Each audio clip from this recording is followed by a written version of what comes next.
Another show where I start us off a little bit late here, Zachary, but you know what? That's how we do it. We get through it. And welcome everyone to Living Room Sports Talk. Kieran McCauley, Zach Rothenberger kicking off Super Bowl week, the first week of February. It's a chilly one here, Zach. I got my winter ensemble on because, we're getting, I'm looking outside.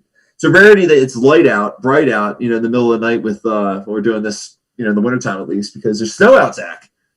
Oh, I know, it's crazy. I think I know in my area we've got at least 10 or 11 overall, I think, and I think there's supposedly another 8 coming. But are you serious? Yeah, nice. It looks like it's slowing down, so hopefully not. But there's something about it too. Like I'm like a little kid. I feel like there's like that child like instinct in me still. I'm trying to retweet our show being on there. But there's always like this like. Do you like it? So I gotta ask, do you like the snow, or where do you stand with that? Yeah, I'm with it. Especially I feel like with the pandemic, because I feel like, I don't know, there's not a whole lot of many things to look forward to, and it's kind of fun when Mother Nature shuts it down. I mean, we're already shut down already, so I mean, might as well just lock it down. Yeah, exactly. All right, but that point, we got a great show for everyone. Super Bowl week's lined up. I'm not really, dude. I've been saying this for a while now, and I haven't changed in 8 days. I don't care.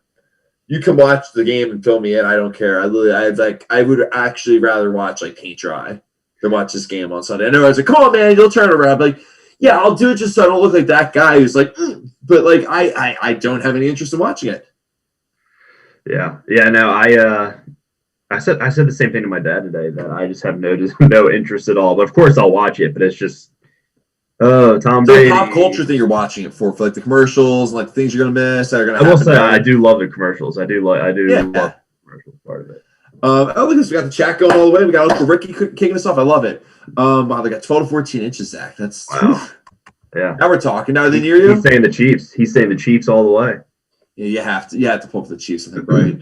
Yeah, I mean that's what I'm pulling for, but I mean that's what's so bizarre about this whole thing. I feel like you step back and it's just like, weren't they just in it? I mean, dude, the thing is, and it's funny because I have a little bit of a conflict of interest with my company that I work for being based in KC, and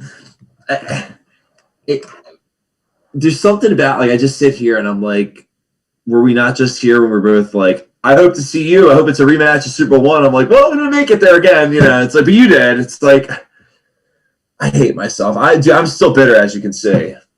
I mean, it's a tough one. It's a major sting, So I feel you. Don't worry. I mean, by the time the NFL draft rolls around, you'll feel better because that's when it's like, oh, the new season's approaching. A little breath of fresh air. So, by the way, I got my sledding beer ready to go for the show today. Oh, there you go. Next week, that's gonna be fun. Perfect. There. Yeah, New Trail coming on the show next Monday. That's right. New Trail's joining us. Yeah, I can't wait. So yeah, did we even break that news on the show yet? No, that hasn't been broken. Woo! All right, it's a little Mojo Monday, but not the actual segment. I actually have like a hair in my mouth. It's an eyelash that just got on my tongue. That's so weird, but I don't know. What a day. Yeah. So we're gonna have in the Northeast corridor of Pennsylvania. There's the Great New Trail Brewery, which is in Williamsport, which is phenomenal. I mean, it is. If you know me, you know that I walk around and talk about these guys like I'm a Kool-Aid drinker from Cult, but it is truly. I mean, Zach, you know how much I talk about them. I basically like drink it, you gotta drink their stuff. But it's so good, and I can't wait to we're gonna have the director of brewery on next week, so it'll be fun. Well, we'll get all those details on Thursday too, to kind of hype it up.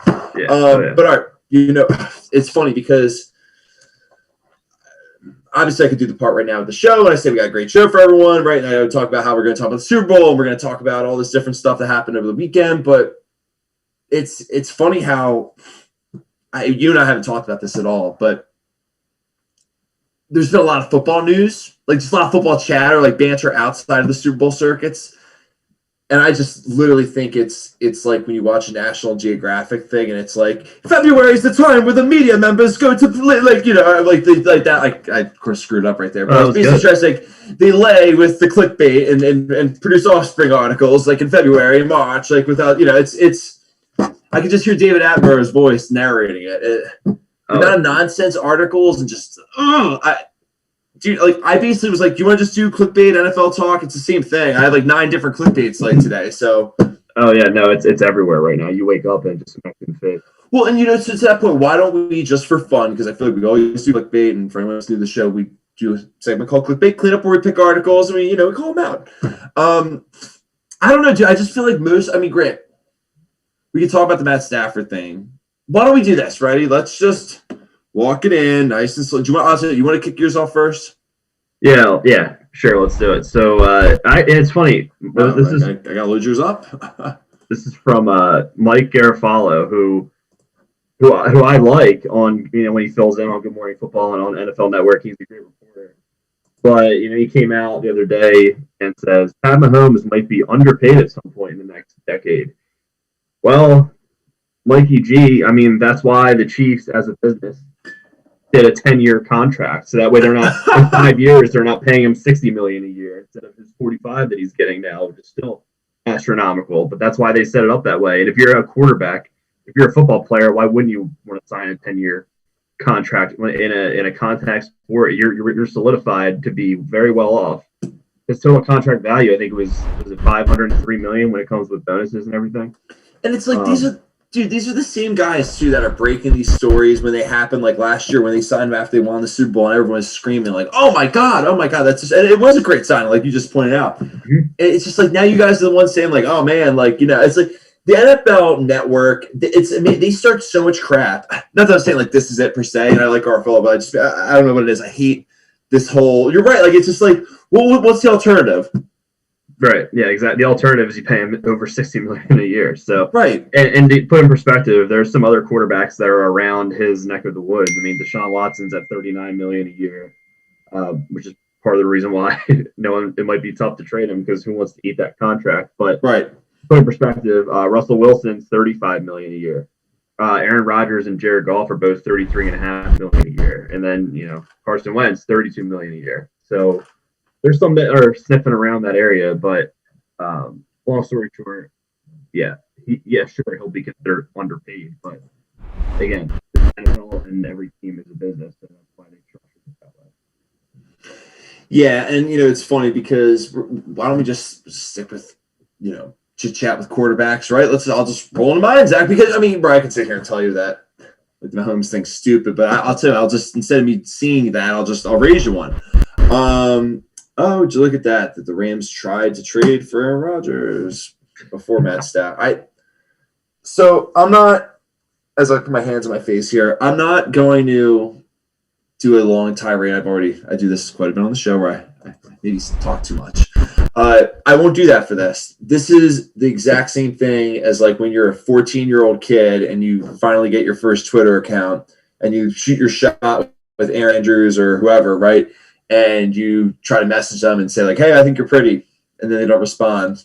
And it's just like, technically he could go to his friends and say like, yo, like I made a play for her. It's like, yes, yeah, you did. Literally nothing happened. I could technically take 2 steps this way west and I'm on my way to California. It doesn't mean I'm actually I'm actually close to being there, even though I'm technically 2 steps closer than I actually was before I stepped west. All right, I'm getting a little bit ahead of myself now. I just hate this so much, and I'll tell you why, Zach, because it's like that. It reminds me of the Jaws when they say the shark that apparently injured some bathers. It's just kind of like what a way with words. And I think that just drives me nuts because it's trying to start something, and it's almost like, wait, so you are trying to trade? It's like no, that's literally why they had to make that. They literally picked a phrase that still sounds like they're interested in trading them, but like they're not. Like there isn't anything to this. Yeah, exactly. And this just feeds the other clickbait folks in the world to stem off of that and branch out. I know. That's the problem. That's the problem. Oh, it's a web of clickbait. All right, but to that point, I would say it's funny. Of all the things that maybe aren't clickbait related in the football chatter that we'll have for today's show, I do. Yes, that is a good line. With Jaws, I love that. By the way, actually, let's real quick. Let's get to the chat. I love these questions real quick that are coming in here too. So, let's look real quick. What do you think about AW's question? First, I'll click on the wrong box here. What do you think about let's talk about the Saints real quick, right? And who's possibly going to start for them next season? Because I feel like we talked a lot about in the moment after they lost to the Bucs, but there was just so much hype about like Brady versus Breeze and then Brady versus Rodgers the next week. Where and we kind of kept saying like maybe Jameis, I don't know, but now that there's been the dust has settled a little bit, we had time to digest that gumbo. down in New Orleans there, Zach. What are you thinking? Yeah, I don't think Taysom Hill is the answer. I really think they're going to bring back Jameis Winston. I mean, he had 1 year. That's if Drew Brees hasn't officially or has he officially retired? I forget, but I think Jameis Winston's going to be the guy, especially because he had 1 year, behind Drew Brees, and he's learned the system. And hey, that one touchdown pass he threw looked great, didn't it? So he's staying fresh. No, I think Jameis Winston's the guy, though. In all seriousness, I think this is. I'm not trying to like make more. He's familiar with the division too. Yeah, and like I'm not trying to make more of like what you see on the internet for half a second than what it is. But I was gonna say it did seem like Breeze mouthed to him, "This is your team" or something along those lines. I mean, you have no idea what he actually said, but I don't know though, because I mean it's a 1 year contract with him, so they could walk and then because he's not guaranteed to come back. Yeah, that might have been like a probationary type thing by the Saints, That's what I think it was. Yeah, to see if he was going to act up because he obviously has a history of off the field, some incidents randomly. Right, and to the point of the chat, I feel like here's the thing, I feel like if the Saints really liked either one of those two guys enough to make them the guy after Breeze, there wouldn't have been this whole, well, they started Jameis, they doing Taysom Hill, right? There was a lot of that back and forth when Breeze was hurt, and I don't know, and like you look, I can't get the taste out of my mouth of that Eagles Saints game when, albeit Jalen Hurts played well as his first start and the Eagles won that game, but just how like the Taysom Hill experience looked on the road, right when all those like little gadget plays aren't springing open. So I don't know if that's the answer. No, I don't think so. I think Taysom Hill is good, like you just said, for gadget plays, but not as a starting quarterback. He's talented for sure, but I don't know if he's worthy of being. But then there's so. You almost wonder if like in at the chat, like what about trade, right? I mean, there's plenty of that to go around. Yeah, I mean there's definitely some opportunities, and speaking of people who are familiar with the division, Cam Newton, I kind of would doubt it that he's going to stay in New England. That was a 1 year deal, So yeah, I think he's done though, dude. He can't throw. Yeah, no, that's true. I don't think he would want him anyway. Yeah, but I mean, especially because that's not a long-term solution. Like at that point, you might as well run with Jameis or Taysom Hill and just see what you got there. Like if you're running with see what you got with Cam Newton type situation. Yeah. And Joe had a really good point. It's funny because I think this rolls into with this whole like Matt Stafford thing that we'll jump into. So I feel like there's been a very interesting undercurrent in the last year with quarterbacks for the most part. And it's funny, Jimmy G kind of started this trend a little bit. Whether it was Jimmy G, whether it's Carson Wentz, whether it's Jared Goff, whether it's Matt Stafford, right? Even Aaron Rodgers a little bit, because I'm not even the only thing I'm using with him is just the number in his contract that makes it at least people want to make an argument about how his number affects the team's overall number. But basically, where I'm going with this entire thing is right. We've seen this whole this market for quarterbacks obviously spike up and big contracts and stuff, right? But we've been seeing some, and this is where I would obviously separate Rodgers, but like there's been some buyer's remorse, right, between Carson Wentz, between even if you're the Texans, you got this Deshaun Watson situation on your hands with this contract. Or like, there's so many avenues. And then, but I guess at that point, that was one thing I was thinking about with this whole quarterback thing before we jump into the Matt Stafford talk is, right, like does any of these moments that we're seeing now in this offseason influence maybe teams in the future with how they're going to go about their quarterback market and how they're going to go about paying that position? I mean, I think it's extremely valid because when you sign, no matter what position, I mean, obviously a running back is an extremely risky position to invest a lot of money in, because they take a lot of, physical beating every game. But now that with all these extracurricular issues and situations we're seeing, like you just mentioned, I mean, it should absolutely make people think twice before they invest, over $30 million a year in their franchise quarterback, because anything can happen. Like no position's invincible to having, down years or, just in general issues, whether it's on the field or off the field. So it should. I mean, it absolutely should. Maybe, whether they make the contract top heavy, to where maybe your first 2 years you're making $20 million a year, and then your last 3 you make 25, 30, and 30 or whatever. Something needs to be figured out because that's true. You're right. A lot of it obviously depends on actually how the contract's structured and how, like you said, because like to that point, the Kirk Cousins contract is a little bit less heavy than it was, 2 years ago. I'm like, it looks like the Patriots are maybe receptive to bringing Cam back. That'd be interesting. It would be. I definitely thought, Bill Belichick wasn't too pleased with some of the the key fumbles that he had that lost them games this year. So, but I mean, we'll see. It's his first year back after a long injury, so Yeah. maybe they give him another shot, a little 1 or 2 year deal, but on a short leash. Yeah, the ultimate short lease. And if anything, if they bring, I can't see them bring it to that point. They can't bring him back unless there's some competition like this. I mean, this is going to be a very goofy way of putting it. What about like him and a Mitch Trubisky, like right, like something like that, like where it's like And that's an interesting situation too, in Chicago with Trubisky. Yeah, he's gone. You think? Oh, 100%. Well, they didn't pick up his option. So basically, he was playing for a contract, and like, no, dude, you can't come back from that. Yeah, but do you think they roll with Nick Foles next year, or do you think they look to draft someone? Probably draft, right? I don't know what they're going to do. They could trade for like Sam Darnold or something. Yeah, that's a good point. I mean, they could go for Teddy Bridgewater or something. Yeah, there's so many, right? Like Teddy Bridgewater, the Bears, or something like that. There's so many possibilities that could happen. There's a lot of stuff that can happen. I think there's so many dominoes to fall. Yeah, and I think there might be a lot of trades come draft night too for teams trying to get up, ahead of some, certain teams as well.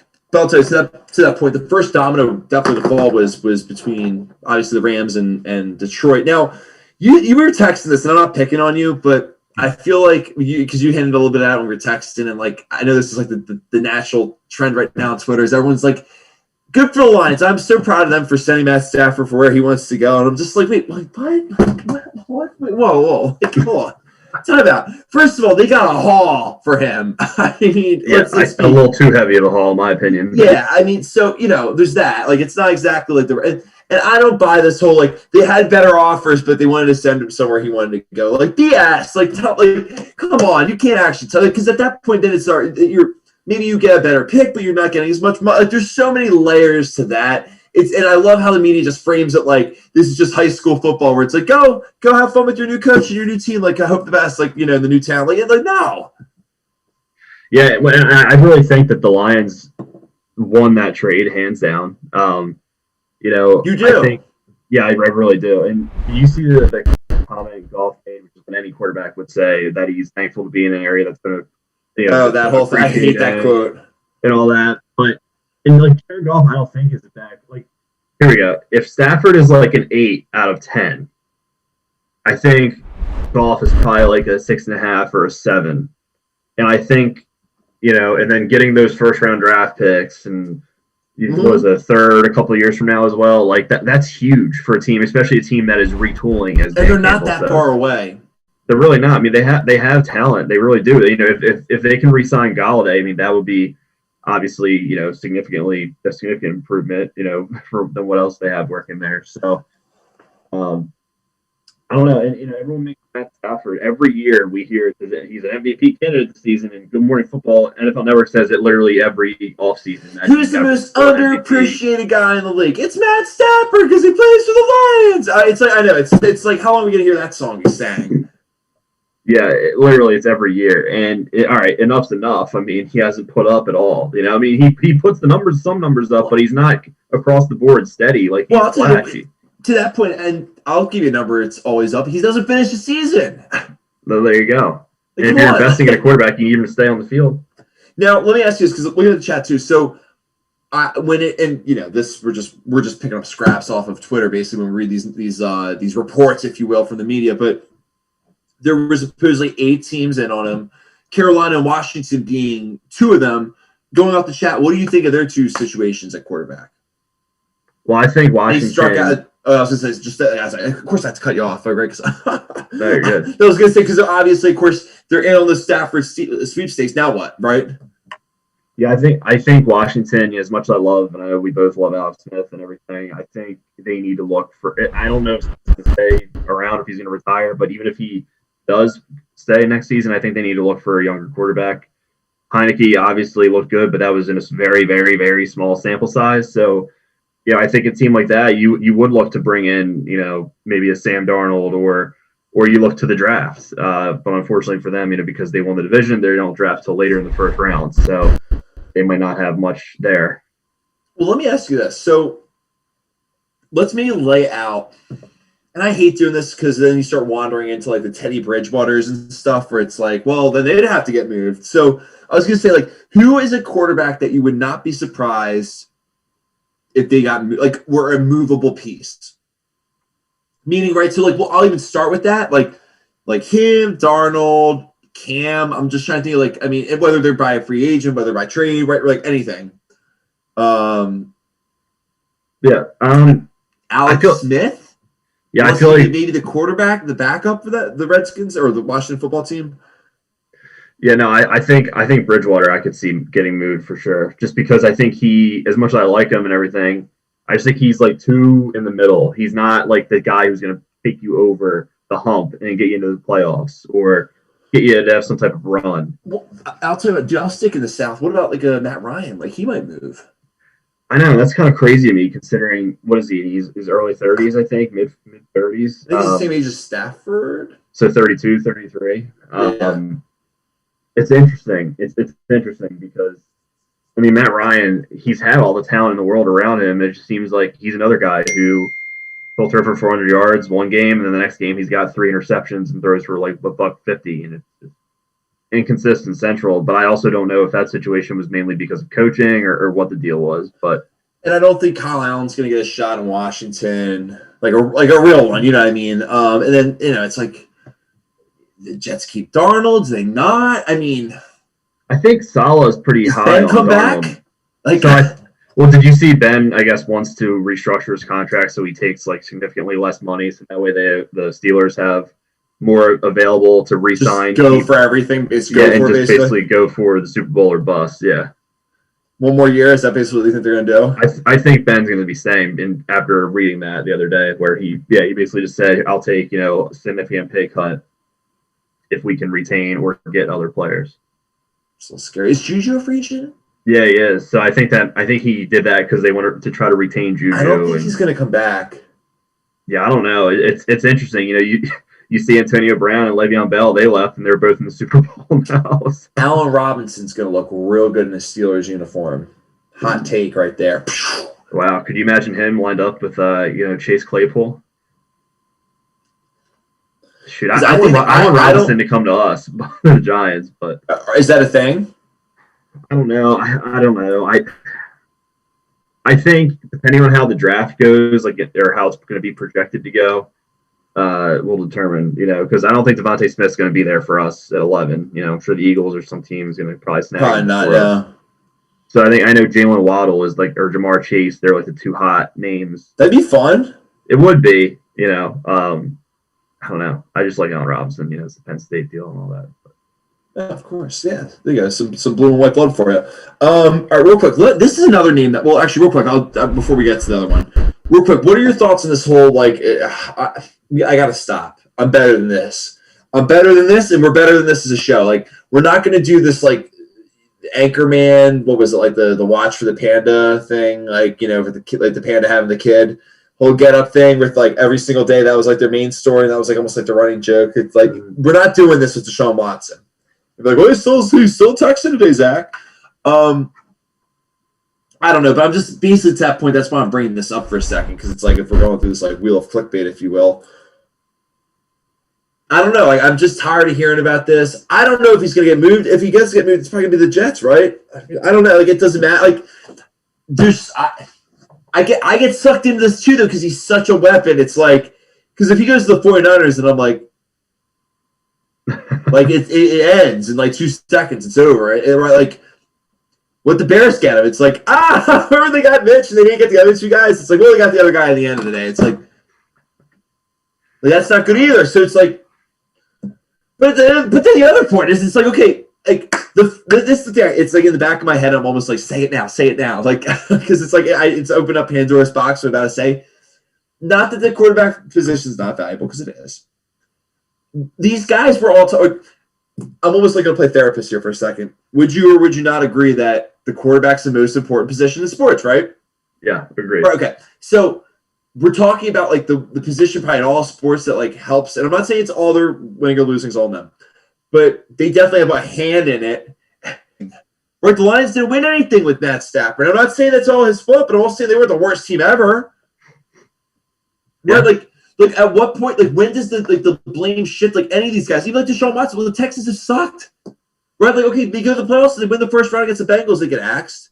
They're not a real playoff threat. No. Right, and almost double down on your eyes, right? Like we watch Red Zone. It's like when they go to the Texans, it's like, you're not like, yes, let's watch this, you know? And Grant, I know he didn't have DeAndre Hopkins this past year, but still, like, he still had awesome numbers. So that actually kind of adds to my point. It's like, I don't know. Like, I'm not trying to sit here and be like, oh, how good are these guys actually? If they're, you know, because some of these organizations suck, right? Like, and the Texans have been a mess as a team, just like ran from top to bottom. But you know what I mean? Like, someone's got to say that, right? Like, someone's got to call that out and be like, hey, by the way, these guys don't want anything, right? Like, you know what I mean? Like, that just drives me nuts. Yeah, I feel like that team's never had a lot of talent per se. I just, like you said, I think it's just like maybe it's a cultural, organizational, some type of issue is going on internally, and it's just crazy. And like you said, Watson put up very good numbers, and he has a lot of talent. He had a lot of talent around him.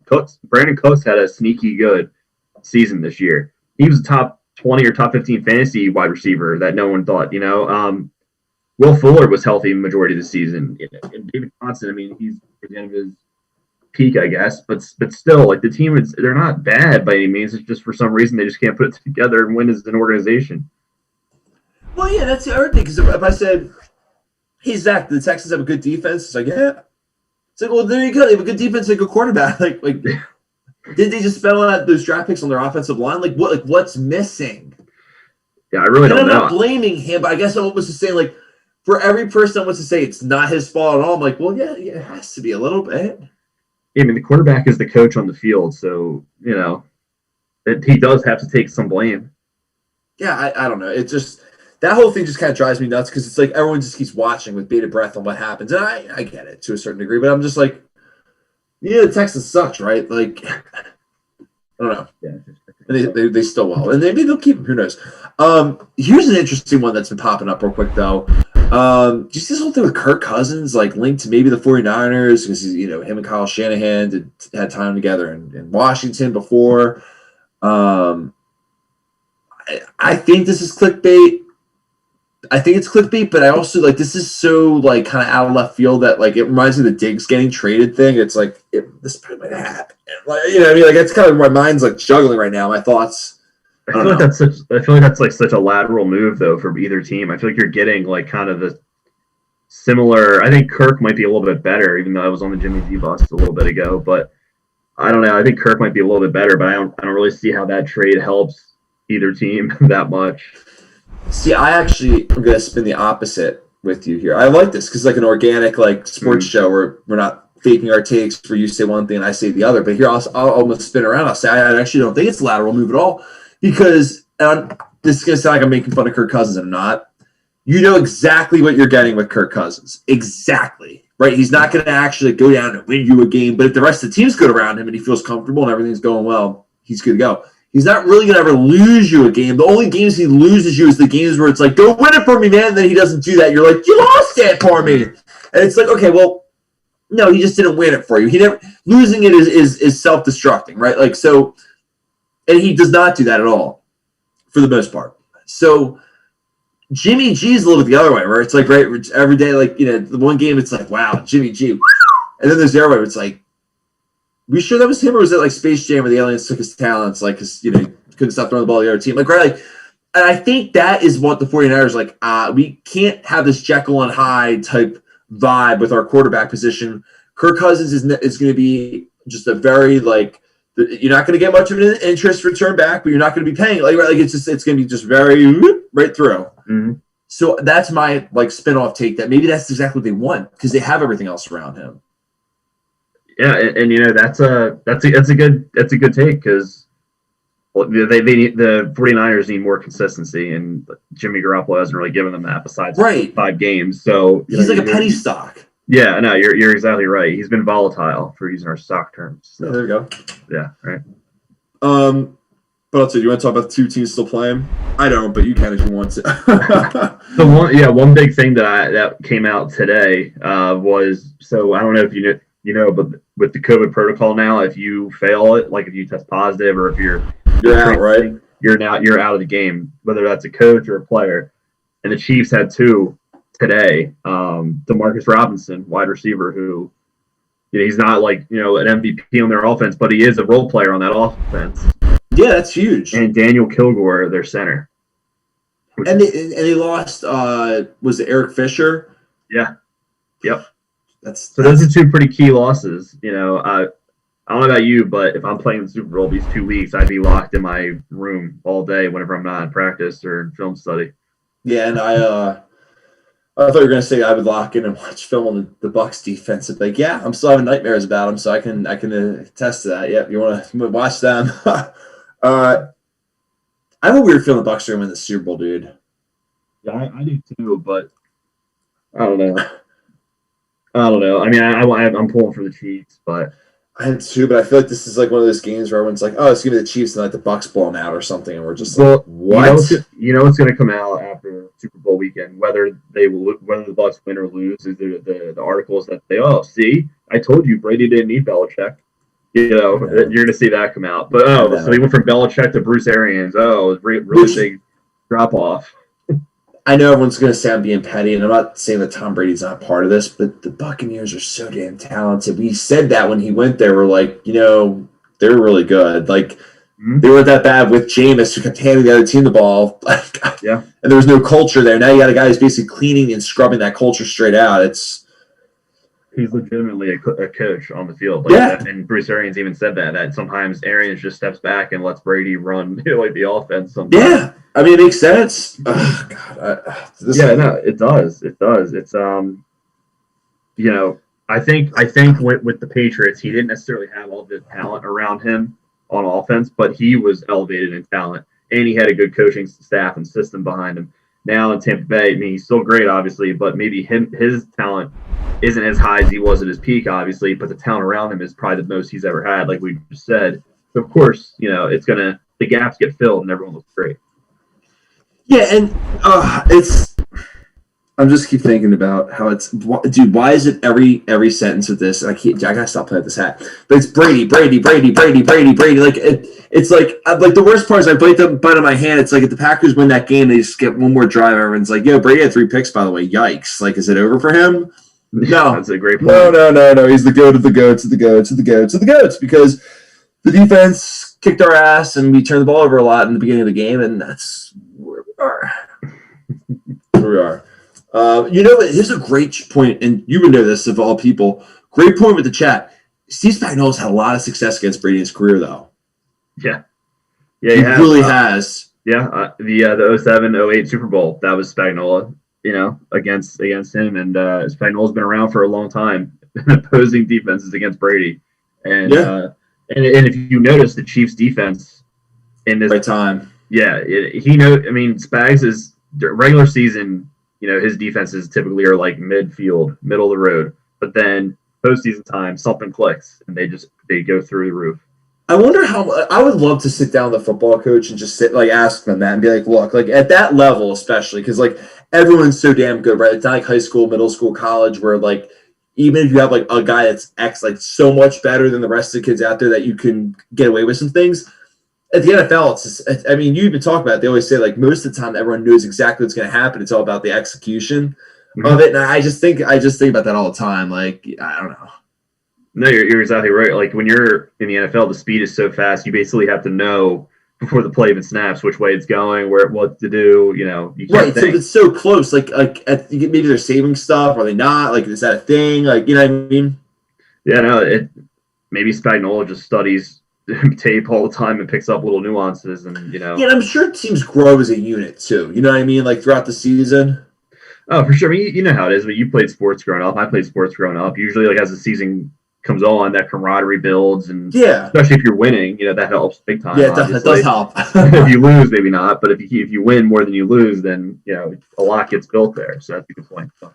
It's funny. It's that point I was thinking about I know you got a hard stop because we got. Wait, so what do you explain this to the audience because I was reading this. So you're plowing tonight? Yeah, so we have a 4-wheeler with a plow on it, and our hill, and we get massive snowstorms. You got to like plow like every like. Dude, you're doing this next after the show? Probably, yeah. So you gotta get a couple Sledding beers yourself. That's right, I do. Yeah, oh man. All right. Well, I was telling you before we jumped on the air. I went golfing. It's funny because I saw always my fan mentioned how she's looking forward to watching golf. I went golfing yesterday. I of course I took a picture to bring it on the show, and of course I failed to bring it on the show with the highlights. So, you ever golf in cold weather? Yeah, I have. And was it windy when you played? It was not. See, I feel like that would be very unpleasant. That's extremely helpful. It was. I mean, there was a snow wind, but it was kind of fluorescent in your face. It was kind of cool. Like cool. like you're fighting the elements. Was it the first time you golfed in cold like that? Oh yeah, first time. Yeah. Really, no one was on the course. I feel like I owned the course. And you probably were able to play for like $20 too, right? That's what it was. Yeah, it was great. Yeah. With the cart. Oh my god. And then, what I liked about it was too, if I had a bad shot, just drop it or ball. My kid again, like get it right. Like figure out why did you not hit it right? Were you nervous? Did you grab the wrong club? Like were you just excited to hit it? You didn't take your time? Like did you feel like you were too close to the ball? Like just all those little things and like hit it again. If it was was the same problem, to me, dude, I told you my chipping was like actually good for once, which is rare. Which is big. Yeah. I don't do well in the heat. I don't. Yeah, I am like the Packers. Like golfing in the heat definitely can be a little, unpleasant, sometimes, especially if there's no wind to cool you off a little bit. I know. It's funny how you get the wind in the wintertime when you don't want it, and then you don't get it in the summertime when you need it. I know. Right? But all right, to that point, instead of me just lollygagging about my golf escapades yesterday, I was thinking about how much fun it kind of was to go a little bit unorthodox against the grain and play golf in the wintertime. And I was thinking about what are some other things that are good in life when they're kind of opposite of what they're expected to be. And I don't know. I know we didn't really talk too much about this. Cold pizza was kind of an example. People have. I don't know. Is there anyone that you had off the top of your head? I was curious. Well, I guess another one could be, and this doesn't really, I don't really relate to this one, but I know some people like cereal without milk. They just eat dry cereal, just dry cereal. It's a bold move. There's only certain cereals you can get away with doing that. I think Cinnamon Toast Crunch is one you can get away with it. I know younger kids will do Cheerios sometimes, but the dry Cheerios as a kid. Yeah, but the one that I can actually say that I prefer, I like breakfast for dinner better than I do as actual breakfast. Damn, that was mine. Was it? Well, the thing is, the funny thing is, I'm not that guy. I'm really not, actually. I don't know why. I'm breakfast. Well, unless I'm traveling, and it's out there, and they're like, oh, we do this breakfast thing for dinner time. I'm like, I'm in. But I don't know what it is. I can't do it here. I can't be I'm just gonna make eggs tonight for dinner. I'm like, nah. Yeah. Yeah, no, I know. My thing is I just don't really eat breakfast. I don't wake up hungry. I'll wake up and I won't get hungry until 11 o'clock in the morning, sometimes 10 o'clock. So I'll just be drinking coffee all morning and I don't eat until 10 or 11, which probably explains why my anxiety's through the roof in the morning sometimes. But well, it's funny, you're looking at the Cheerios. Have you ever had butter Cheerios?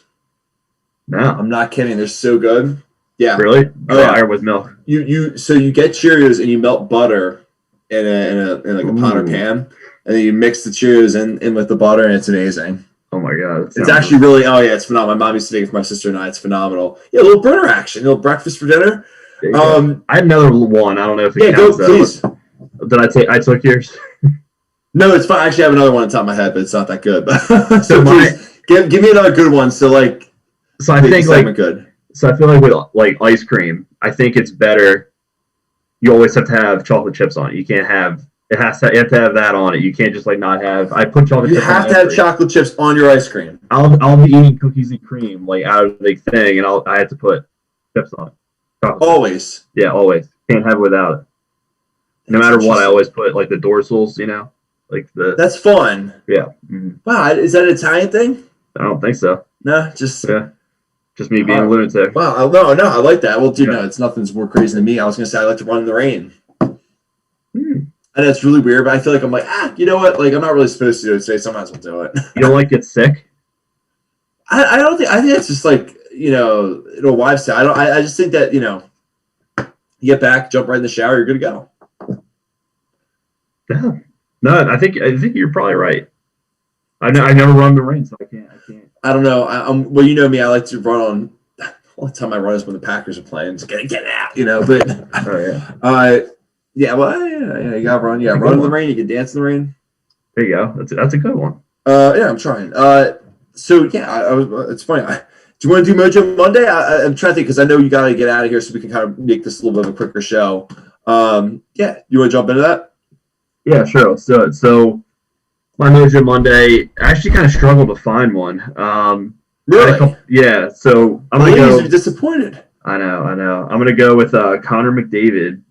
Edmonton Oilers. 22 points in his first 11 games, which is just out of this world. I'm new to hockey, and I realize that's out of this world.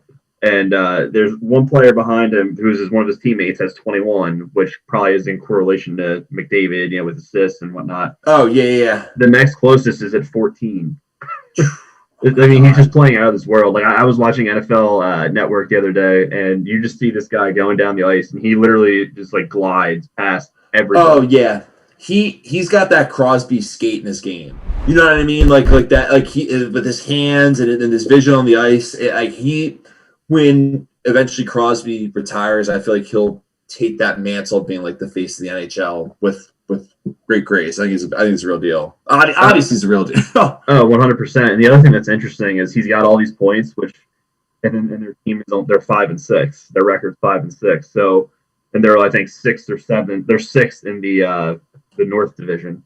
So it's like it just goes to show he's literally like their whole team. I know that Canadian division's wild, isn't it? Yeah, it really. The Eastern Division is a freaking gauntlet too. By the way, how are the Sabres doing? They're 4-4-2. Okay. So we were 4th in the standings, and now we're 6th, but like we have 10 points, and I think first place is 15. The Flyers, yeah, and 13. The Caps I think got 15. I don't even lost a game yet. Yeah, they're 6-0-3. Caps are insane, but yeah, no, the Eastern Division's insane. It's just wild right now. Like, it's almost unfair how tough the Eastern Division is. Yeah, it's almost like they put all the good teams in there. I know they do, and just play really good teams, obviously. Yeah, this would be good for you, like, after next year, like, when you don't see most of these guys. Like, obviously, like, the Bruins and the Canadians and stuff, but, like, well, like, they're not in your thing, but, like, to that point, yeah, like, the Bruins, but that's about it, like, right? Like, you're not going to see the Flyers, the Lightning, or I'm losing it. You know what I'm getting at. You're not going to see the Metropolitan Division, basically. No, exactly, but I think this is good because they're really tough teams, obviously. Not saying that, the Atlantic Division isn't, but no, I overall think it's good. It's good, and the fact that we're only 10 games in, so a lot can happen. But like the fact that we are like hanging with that division, you're hanging with the boys. It's a race. Yeah, the fact that we're hanging with the division is promising, and I like what I've seen from the team this year. Yeah. All right, so I'll keep it going with the cold stuff. Just at Panda today. I think it's down in DC, taking a little sledding action. Panda went sledding, huh? Oh yeah, take a look at this. He had a good time. This is like it actually takes me back. I figured in the spirit of the snow day, a nice furry animal having a little fun rolling around there. That was fun. That reminds me of college when we all used to on snow days we'd sled down this big hill. I was gonna say the way he sled looks like he had a few edibles then down the hill, but no, you're right. Yeah, exactly. The Smithsonian store THC in the panda food, but oh, that's adorable. No, Betsy, you're right. It does take me back to college. Just like we were actually just talking to our neighbor about that. How she was saying how she used to live in the city, and obviously me going to Temple. It was just awesome when there was snow on the ground. Like everything kind of shut down. You just walk through the city and stuff. And yeah, I'm looking out. Got the old window now, Zach. It's coming down out there. Yeah, it is. Yeah. Oh, yeah. Good stuff. We're living it. We're going to laugh about this in the summertime when I like the cutoffs. Yeah, I'm not a snow fan. You're not? No, hate it. See, I had such an unfun time playing softball in the heat this past year. Like I remember sitting there thinking like I must be just meant to be in the cold because like I can't and I've said this before and I'll say it again. And I know I sound like a Boy Scout and a weirdo. Okay, not that I'm saying Boy Scouts are weirdos. I'm more just saying that I sound like a weirdo and the stereotypical Boy Scout, Kool-Aid drinker thing. Yeah. No, I feel like the snow thing, or like just in general, the cold is everything's cold, right? Like you're basically everything but your head, right? Like I mean, especially if you have a hat on, like whatever. But in the summertime, you feel great, right? Like you got short sleeves on, t-shirt, like you're quite comfortable. Like you might sweat, but from like an actual like you're fine. But mentally, it's like it's hot, that heat exhaustion, like dehydration, like you're just kind of like tripping, kind of. And it's not a good feeling at all. And I remember sitting there in the outfield thinking, like, I would do anything for this to be like 30 degrees right now, just be freezing, but I could just put layers on, it'd be fine. So it's like, would you rather your head be just kind of off key, like it's hot, or would you rather it be cold? So some layers on. So, True. It's a good point because in the cold you can kind of control how your body, how you're feeling with your body perspective. Whereas the heat you can't necessarily control it as much. And the chat agrees. They hate snow, dude. If I had your driveway, I'd hate the snow too, for whatever it's worth. I just don't like the inconvenience, the cleaning process of it. It's just a pain. I'm fine for maybe like one, maybe two a year, but not like these monster 20-foot. Oh, see, I love this. I'm in. I'm all in. But you can only, like, it depends on when, dude, because it's February. I'm like, what the hell's going on anyway? It's February. Like, this is the most exciting thing that can happen in February. December or, like, early January. Don't do it, like, after January. Yeah, see, once it hits, like, March, I'm like, no. March Madness, like, no, donezo. Like, February's the end of snow for me. I'm like, all right, that's it. No, once it hits March, it's like, spring, please. Yeah, I think, like, Valentine's Day is, like, the absolute last, like. That's it for you? Yeah. Oh, man. You gonna get out there and start shoveling, man? Not to be negative, Nelly. Yeah. No. That was a hell of a Mojo Monday. It just took a dark turn. Yeah, it did. But I'll tell you, we'll bring the vibes back here. So real quick, if anyone is shoveling and they need something to throw in their headphones, maybe download an episode or so, you can check out all the audio episodes of Living Room Sports Talk on Spotify and iTunes. And also you can check us out on social media, Instagram, Twitter, Reddit @_get_sidetracked. And you can check us out on the website at www.get-sidetracked.com. And then make sure you check us out on Twitch. Follow the heart to the left, subscribe to the right as usual. If you're new, Amazon Prime, it's free. Just saying. You can do that, and then check us out on YouTube as well. That's a free subscription. I think we have all sorts of highlights and cool stuff on there. And then if you're really not, you just love Sidetrack so much, you just can't stop. Okay, well, there's a store for you. You can buy stuff and, all sorts of cool gear. And I'm sure there's hats and gloves and all sorts of fun stuff if you're shoveling, Zach. You got the neck gaiter. It can keep you warm. That's always clutch play. Right. Yeah. But yeah, so all sorts of cool stuff on there as well. So be sure to check it out. But yeah, this is a lot of fun. So, dude, how long is this going to take you to shovel? Couple hours. Christ, to do the whole deal, but like me, if I just did, like working on like the main part of it, won't be that long. Like, okay, maybe dude, grab a beer or two, throw your headphones in. Might have to. That might be the play. Well, this is fun. We had a great chat tonight too. This is a lot of fun getting everyone involved. Yeah. Well, all right. So Thursday we'll be back on the air at 7:00 Eastern time, and I feel like that's when we're really going to hammer in on the Super Bowl stuff. And I think I can finally get over this. Well, I won't be able to get over it, but I'll put on a brave face and actually talk about the game. I just like swallowed my spit. It's tough. Like, damn it. All right, let me get a glass of water. Okay, all I really had to do was say goodbye. But you ever had that happen in the back? Oh, yeah, you just choke. Yeah, I choked like the Packers did. So it was great. I was talking about them. I started choking. Everyone choked. All right, great. So to that point, we're going to be back on the air at 7:00 on Thursday. But yeah, I hope everyone in the Northeast stays safe with the snowstorm, and we'll see everyone in the living room on 7:00 on Thursday.